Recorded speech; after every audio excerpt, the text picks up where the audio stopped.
Climate change is the world's greatest moral challenge of the 21st century. I found out firsthand by going to a small little Pacific Island nation called Kiribati when I was 21 years old. I'm going to talk about climate change, but I'm not going to talk about it in the usual way, not the science or the politics or the money. I'm going to talk about it from the front lines of climate change.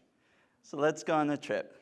Let's go to the Republic of Kiribati. It's made up of 3 island chains. The first island that we're going to go to belongs to the Line Islands.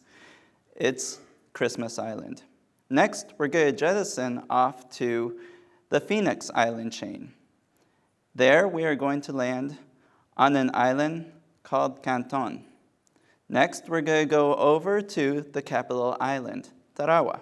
That's in the Gilbert Island chain. And last but not least, we are jettisoning off to the biggest island that there is, Banaba, or Ocean Island, the furthest western island. This is the only island that rises above 3 feet.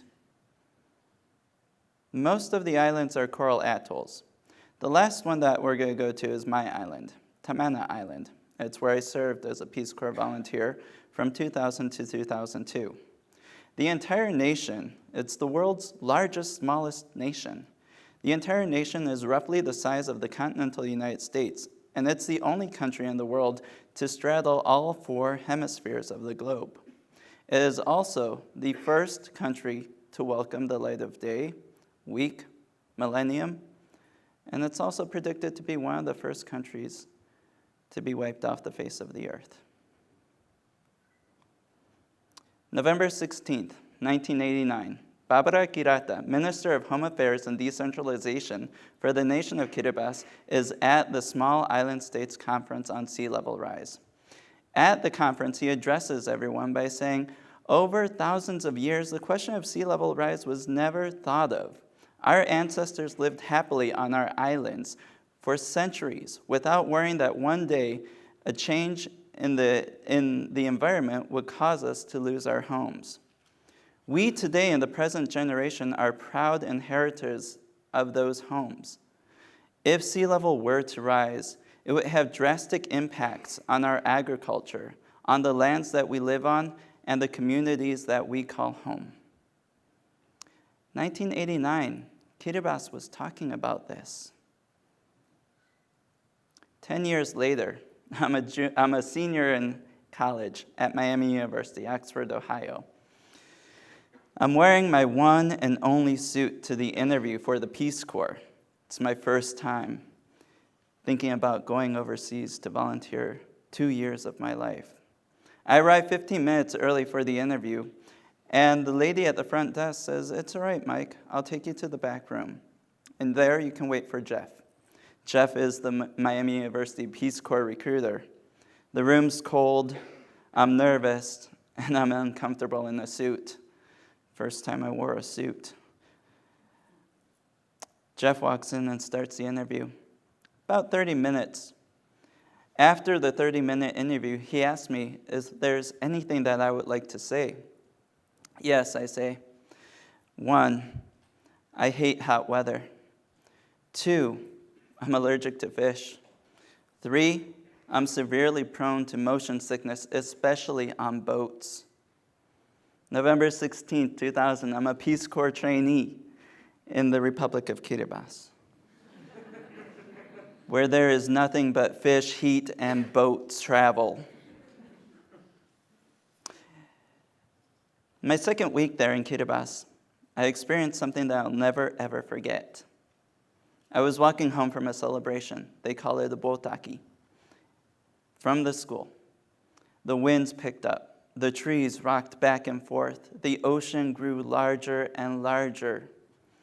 All of a sudden, the waves came crashing deep down into the land as if their mission were only to flood and destroy. The night went on, not sure if I would live or die. 8 o'clock, 9 o'clock, 12 o'clock, 1 o'clock, 4 o'clock, the disaster that felt like forever passed before sunrise. And at sunrise, all of us came out of our hiding spots. There were trees down, roofs blown off. There were leaves everywhere, branches, coconuts. Everyone worked together to recover in the community. Men were bending down, picking up down foliage. Women and girls were weaving the thatch that had been destroyed and passing it to the young boys and the teenagers who were on top of the roofs trying to repair what had been destroyed. You see, in Kiribati, Mikayo told me, my language teacher, the we is bigger than the I. That day, they didn't wait for FEMA. They didn't wait for the Red Cross. They didn't wait for outside organizations. We took care of the we. Mikayo said, we're not like you Americans who only think about the I, me. We are different. Lesson number 1, the we is bigger than the I. 20 months passed. June 24, 2002. I went home for a good 10-day vacation.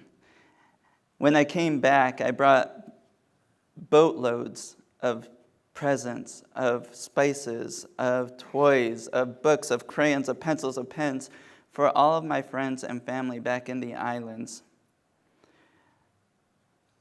I wanted to go back to Tamana, back to that little island. But the plane was down, and my Peace Corps officer said, you can either choose to go back on a boat. It would be a 2-week boat ride. No way. Or you can early terminate. I didn't want to do either. I ran away, which is not an easy thing to do on an island. I ran away to find shelter with a family I had befriended the year before. They kept me hidden from Peace Corps until I had to go on that plane. The day that my service ended was the day that my commitment to the nation began. For 18 years, I have been talking to anyone and everyone that would listen to me about this island nation called Kiribati. But I've also expanded. I talk about the Marshall Islands, Kiribati, Tuvalu, Tokelau, the Maldives, and to some degree the Seychelles. More than 600,000 people live on these islands that rise just inches to a couple of feet above the ocean that is quickly rising and rising. I'm trying to paint the human faces of climate change. These are them. It's not just the rising ocean. That's a problem. But it's also the prolonged droughts. It's also the extended El Nino and La Nina seasons. It's also the king tides that wash away the seawalls that we built, made from our own sand on the beaches.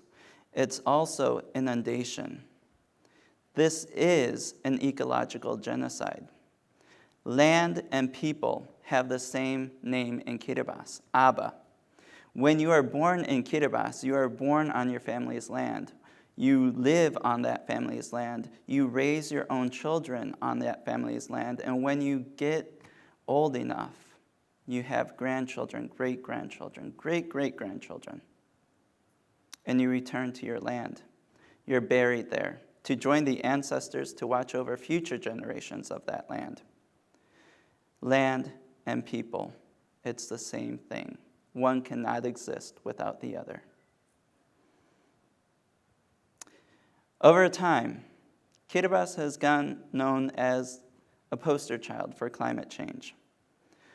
But people don't want to become climate change refugees. In fact, that term does not even have any legal basis as of this date. What they want to do is they want to remain in their land, where they live, where they've grown up.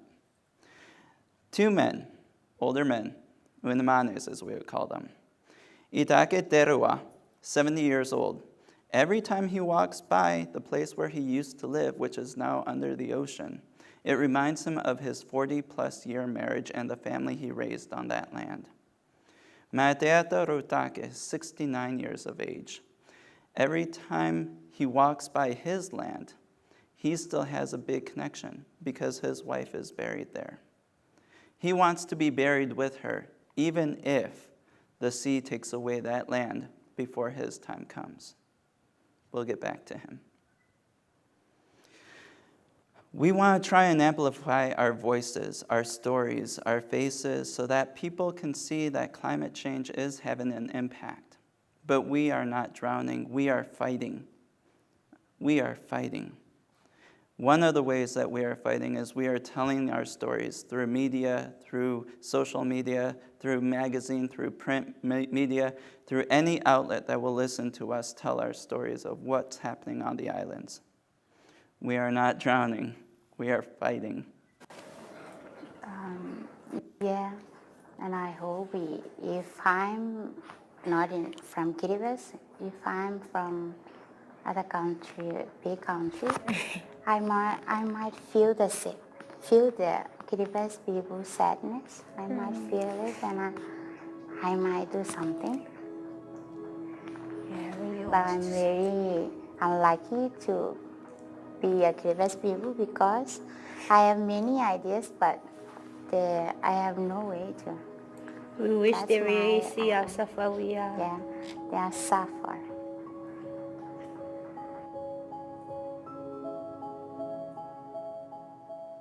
I was one of the person working behind the scene to prepare the team that go to Copenhagen for the COP15. We are very grateful with the outcome of what happens after the COP15, and that promotes Kiribati as one of the advocates and supporter of the idea of this climate change, because people don't like it, because they don't want Kiribati to disappear, so they don't want to accept it. But whether we like it or not, we cannot bring ourselves to the future, to the time when Kiribati will be underwater. So I think what we had done, government has done, is very good. We don't want to be irrelevant. We don't want to be left out.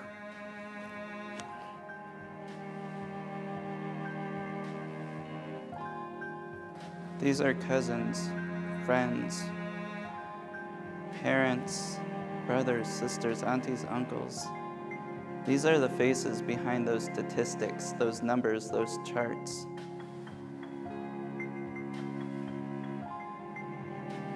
We want to be known.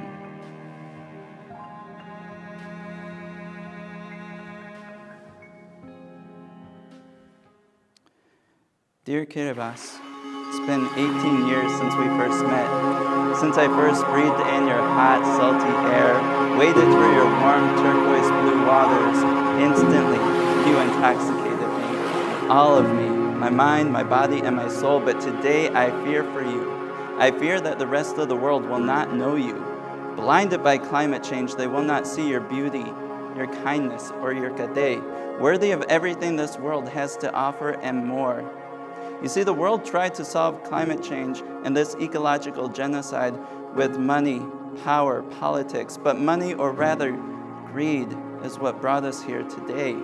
And the technology won't arrive fast enough to stop what has already happened. I believe the only way to do this is through humanity.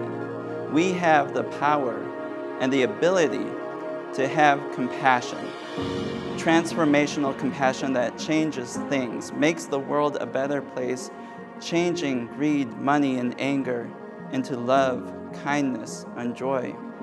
Dear world, I believe in you. I believe in us. I believe in humanity. Because if the climate can change, so can we. So can we.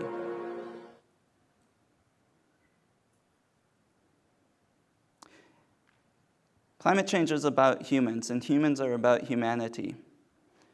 Mateata Rotake passed away last year, and he now rests in his land next to his wife, happily ever after.